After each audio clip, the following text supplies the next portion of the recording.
2022 is almost around the corner, and to our disappointment, we do not have flying cars here, but we do have something that is absolutely crazy called NFTs.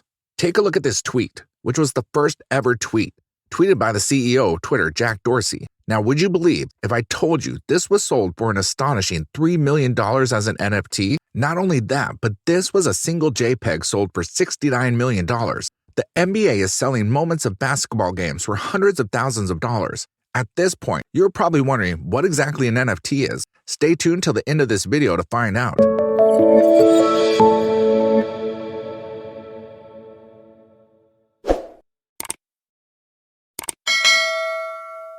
To understand this, you need to understand three words. Non-fungible token is what NFT stands for. First, let's take a look at non-fungible, which simply means non-replaceable.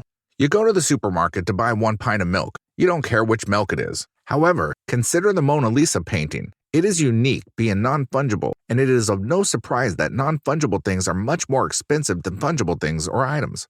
This covers the NF, non-fungible part in NFT. So what is T? T stands for token. What is a token? First, consider a simple bank transaction. I want to buy coffee from a coffee shop worth $3. I do not carry cash, therefore I use my debit card. As soon as I swipe my debit card, my bank will first confirm that if I have $3 in my bank account, then it will approve the transaction.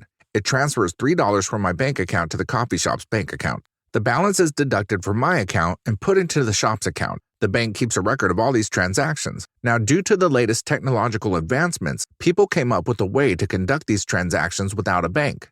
This is a concept called the blockchain. It does what a bank is doing. However, all these transactions are recorded publicly on the internet. A series of transactions creates a chain known as a blockchain. Now, with NFTs, the transactions are crypto-related, mostly using a coin called Ethereum. Instead of a bank recording transactions, they are recorded publicly on thousands of computers that are endlessly doing calculations to keep this system working. If a businessman wants to buy an NFT worth $2 million, the computers will confirm if he has $2 million worth of Ethereum or not.